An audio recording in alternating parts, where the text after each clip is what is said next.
Comparution libre, Amougou Belinga attendu devant le juge Schlick, ses soutiens crient déjà victoire. Aujourd'hui est un grand jour pour le PDG du groupe L'Anecdote, Jean-Pierre Amougou Belinga. Ce jeudi 13 avril, il est attendu devant le juge Gilbert Schlick de la Cour d'appel du Centre. D'après les informations officielles, la Cour devrait examiner la requête de demande de liberté provisoire introduite par M. Chung Charles, avocat principal de l'homme d'affaires. À quelques heures de l'audition, les soutiens de Jean-Pierre Amougou Belinga crient déjà victoire. Ils annoncent même la libération de leur homme d'affaires, et jurent qu'il comparaîtra libre pendant tout le long du procès. Leur publication aux allures de campagne d'influence circule depuis plusieurs heures sur les réseaux sociaux.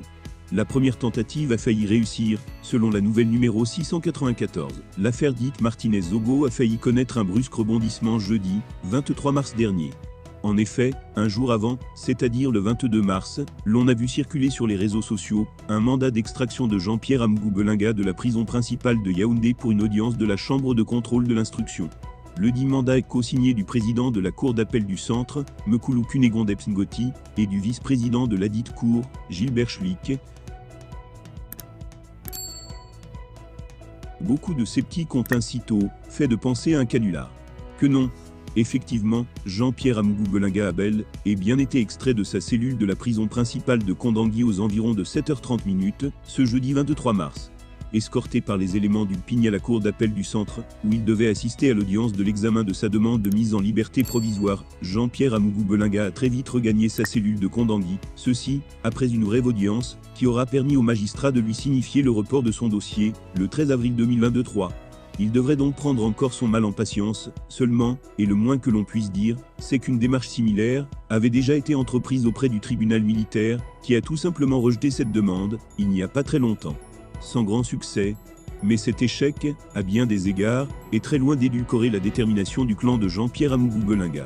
Au contraire, seulement, c'est sans compter sur votre détermination d'en face, celle du peuple camerounais, invisible mais résolu, qui depuis la découverte macabre du corps de Martinez-Zogo, le 22 janvier 2023 au lieu-dit Ebogo 3, dans la périphérie de Yaoundé, n'a eu de cesse de réclamer à la justice pour ce journaliste d'Amplitude FM, enlevé le 17 janvier 2023, torturé et assassiné dans les conditions inhumaines et barbares inimaginables. De la manière la plus odieuse que l'humanité ait connue, comme le dénonce récemment, les larmes aux yeux, Calixte Beyala. Ce qui est certain, c'est qu'après l'avoir tabassé, électrocuté, tailladé tout le corps au couteau, fait boire de l'acide, il ne pouvait pas survivre. Que les coupables dans les prisons y restent, que leurs complices à l'extérieur soient tous arrêtés, qu'ils soient ministres ou pas. Arrêtez avec vos histoires à dormir debout, à raconter que tel n'y était pas. Ou encore qu'ils l'ont laissé respirant encore un peu. Bande de tueurs en série. Vos simagrées n'intéressent que vous. Ce qui est certain, c'est que vous l'aviez enterré. Il a été déterré par vos ennemis et exposé là. Sinon, vous vous seriez sorti sans rendre compte à personne. Arrêtez de prendre les Camerounais pour des imbéciles. Et payez pour vos crimes monstrueux. Jeudi dernier donc, la simple rumeur de l'extraction de Jean-Pierre Amougou Belinga de la prison principale de Yaoundé aura donc suffi, face au souvenir des images de ce crime crapuleux, à créer une fois de plus, une véritable onde de choc. Jeudi dernier, après l'annonce de cette extraction, synonyme de libération pour beaucoup de Camerounais, on a eu l'impression qu'en quelques minutes, celle-ci a traversé en quelques secondes, le pays tout entier, du nord au sud, de l'est à l'ouest. Car, connaissant les accointances ténébreuses et étroites de cet homme d'affaires sulfureux et mégalomane à souhait, avec les milieux de la justice camerounaise où son mentor, Laurent Esso, trône toujours, et surtout ne fait l'économie d'aucune culbute pour le sortir d'affaire, ces milliers de Camerounais se sont hâtivement dit que cette fois, le gland mafieux au bras long et tentaculaire, prendrait le dessus sur la volonté du peuple, en obtenant la mise en liberté provisoire de Jean-Pierre Amougou Belinga. Meurtrières de quoi surchauffer les esprits sous les chaumières ou les plus irréductibles, ont aussitôt commencé à s'apprêter à en découdre, avec ces tenants tenaces et dévergondés du crime odieux, de l'injustice et du déshonneur. Heureusement, la décision des magistrats de la Cour d'appel du Centre, bien qu'étant aux ordres de Laurent Esso, vont nous faire éviter le pire en reportant au 13 avril prochain, l'examen au fond de cette demande de mise en liberté provisoire du Zonloa des Zonloa de Nkumadja. Car, des indiscrétions glanées à bonne source, font jusqu'aujourd'hui état de tous ces préparatifs secrets de soulèvement, qui sont en pleine élaboration dans certaines officines de la casse et du vandalisme dans les coins chauds de la capitale, et d'autres agglomérations urbaines du Cameroun. D'ailleurs, on se souvient déjà, pour la petite histoire, que certains reporters de Vision 4 avaient été agressés au marché du Mfundi à Yaoundé, la veille de la célébration de la Journée internationale de la femme, le 8 mars dernier, par des vendeurs à la sauvette en furie, qui les traitaient de meurtriers, allusion faite ainsi à l'implication de Jean-Pierre Amougou Belinga, dans l'assassinat de Martinez-Zogo. Ce n'était nullement le fait du hasard, de quoi être inquiet, surtout lorsque l'on se souvient que le même Jean-Pierre Amougou Belinga a toujours été prompt à utiliser la justice camerounaise comme broyeuse pour régler ses comptes personnels. D'ailleurs, le contenu méphistophélique de ces audios, avec le SG de la DGSN dans lesquels il étale, lui-même, avec une sorte d'arrogance indescriptible, sa proximité très étroite, avec le patron de la justice camerounaise, ne l'atteste-t-il déjà pas ? Seulement, les Camerounais ne comprennent pas pourquoi le ministre d'État, ministre de la Justice, Laurent Esso, laisse-t-il agir ainsi ce poulain maladroit, devenu aux yeux de tout le monde incontrôlable ? Pour cet enseignant rencontré ayant requis l'anonymat au centre-ville de Yaoundé, c'est tout simplement ahurissant dans un pays de droit, qui a à sa tête un président de la République élu, dont le mandat court toujours, jusqu'en 2025. Laurent Esso n'a jamais démenti ses liens avec Jean-Pierre Amougou Belinga.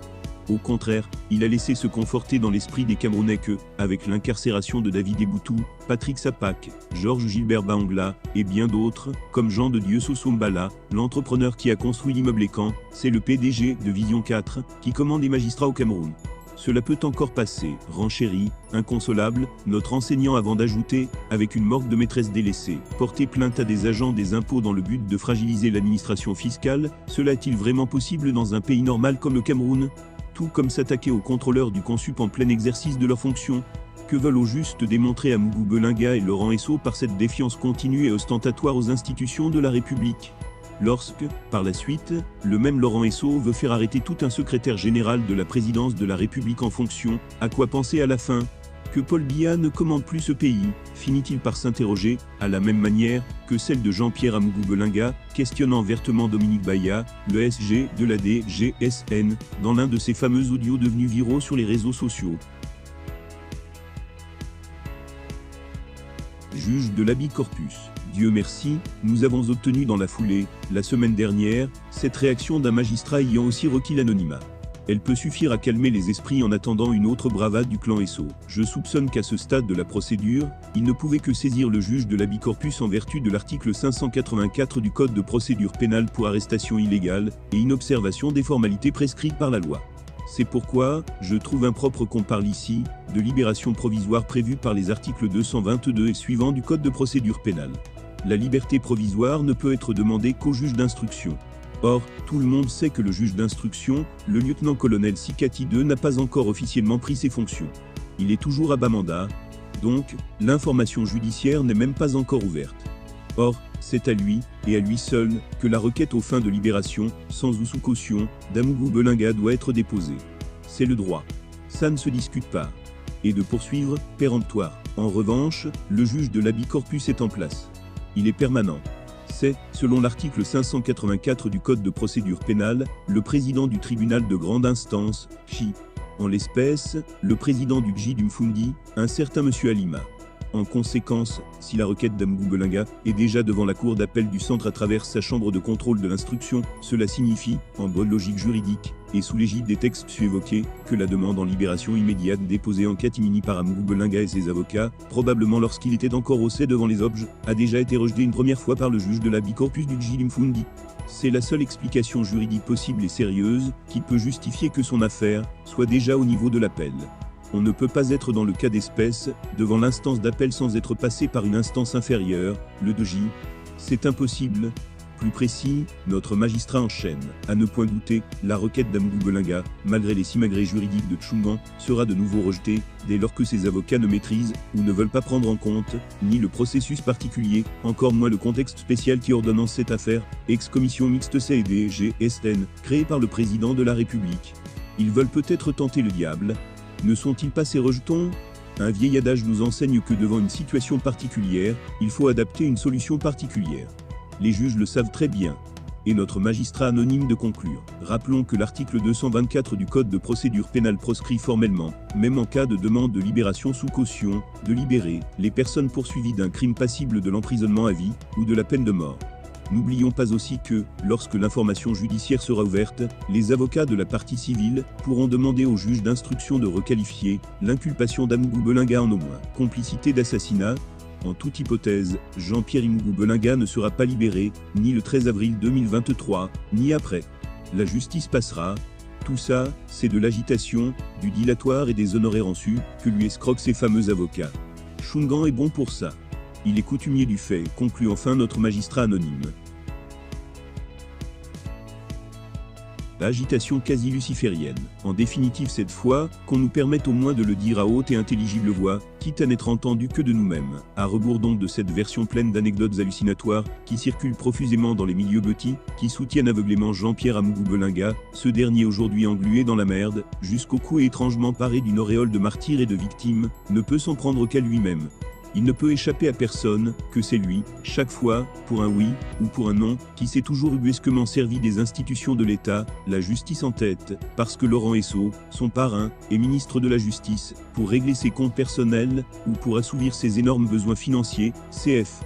Affaire des 8 milliards payés dans un contentieux fictif entre l'agence forestière et l'État du Cameroun. De même, c'est dans une étrange frénésie théâtralisée par un déluré tourbillon de recours, en tout genre, que l'on a vu, depuis l'inculpation du roitelet indigène de Nkumadja comment, dans ce cas précis de l'affaire de l'assassinat de Martinez Zogo, la bêtise amène chez ce dernier, un renforcement de l'orgueil, au lieu de se calmer pour laisser passer le mauvais vent, comme le fait Léopold Maxime Eko, Amougou-Belinga semble avoir perdu le nord en multipliant les bravades et les défiances face aux institutions. De ce fait, on les assimilerait volontiers, Amougou-Belinga et Laurent Esso, à des sadiques. Alors question, sont-ils du genre Dracula, Hannibal Lecter ou Marquis de Sade? Question ouverte, seulement, depuis des années, on observe que le PDG du groupe L'Anecdote, en ce qui le concerne, a par exemple une telle vanité, une telle volonté de mettre aux ordres les magistrats et son mentor, Laurent Esso, afin de persécuter tous ses adversaires et ses nombreux contradicteurs.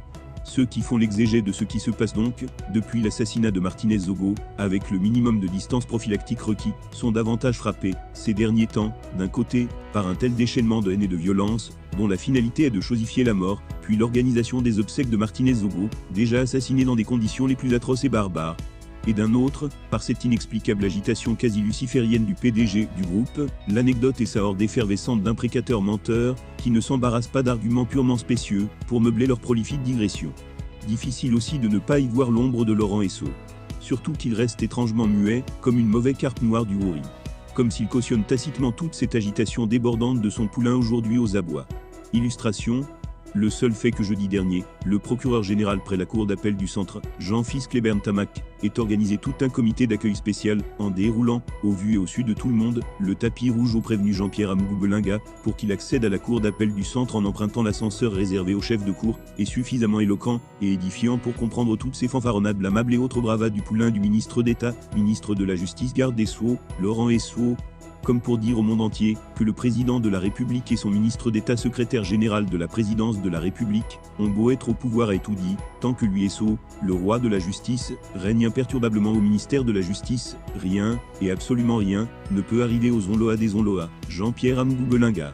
Malgré toutes les hautes et pressantes instructions présidentielles audibles, allez dire à Paul Biya.